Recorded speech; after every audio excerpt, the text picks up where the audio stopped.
My name's Steve. I'm Brad, and today we have almost another special video series that we'll probably do. This is our homebrew series, and our first beer, or I guess you could say our first beer that was not a kit, is a black IPA, which is called a Darth Vader. And I can't take credit for this. I have to go to the homebrewtalk.com, which is a very good website. If anyone out there is brewing, I definitely check it out. Yeah. Scooby Brew is the one that came up with this. I did modify the recipe a little bit and just went with what I thought I would like. Okay. So here's a rundown of everything in the grain bill and everything that I used.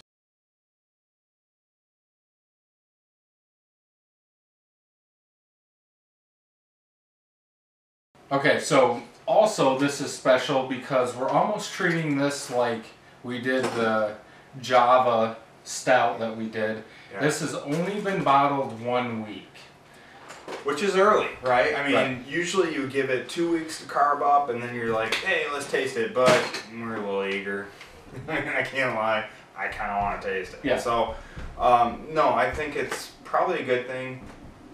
You know, if you watch the Java style videos, you realize that we waited the 2 weeks for it to carb up. Right. And we tasted it, and we gave it a horrible review. Right. Then we waited, what, a month? We tasted it again, different beer. So it goes to show that the aging process does have an effect. Yep. Yeah. So, and that's what we're going to find out right now. Yeah. I'm guessing this is going to score low right now. Probably. But we'll see. So let's go ahead and open it and we'll see how it goes. You know, and I'm not too worried about it scoring low. I know that with time this is going to mellow a little bit. Even if we were to wait like 6 months, I think the hop level will probably mellow a little bit. But for those homebrewers out there, it's good to taste it in every process so that you understand what's going on. Like even now, I can see I don't have any carbonation level. When I get that carbonation level, it's going to be slightly bitter. Right. So. But we did have some because when I popped the top, you could hear it. So it is starting, but yes, there's no head. And from the actual post about it, you know, people were getting 2-finger heads plus.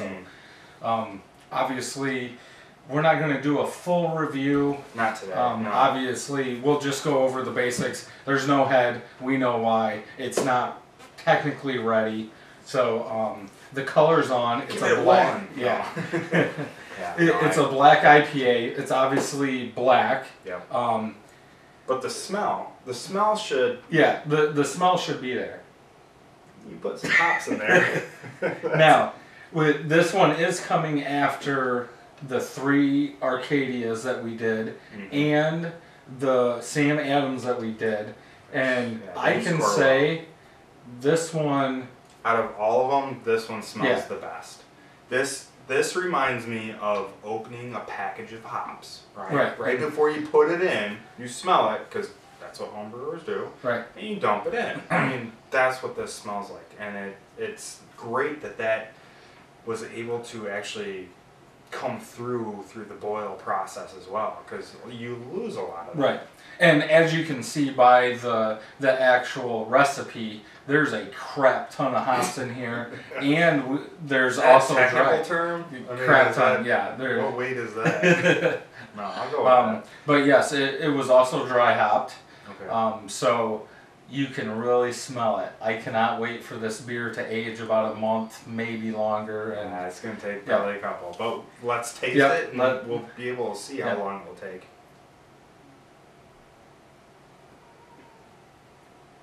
There's some hops in there. That's actually, you know, for being undercarbed, that's not a bad beer. That's an IPA. That is going to be absolutely delicious in about a month. Yep. The bitterness is way up. It's bitter all the way through that thing. Yeah.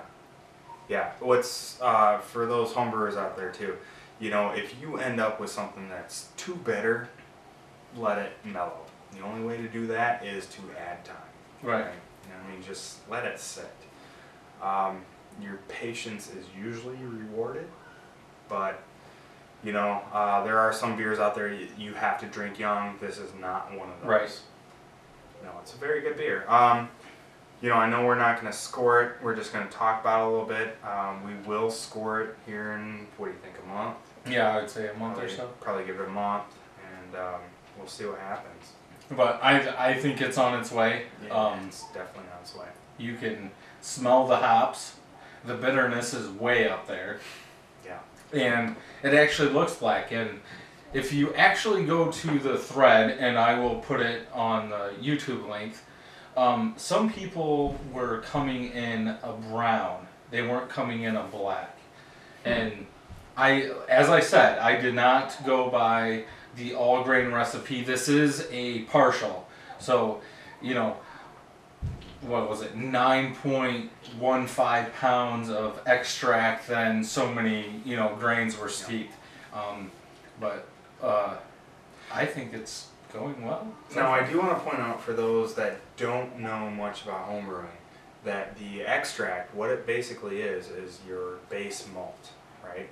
So what happens with the extract is they do the base malt for you. So you mash it, you get sugar in your water, and then they evaporate the water, and you basically get syrup. Yeah, right? sticky syrup. Sticky, very sticky syrup. And that stuff gets everywhere. Yeah.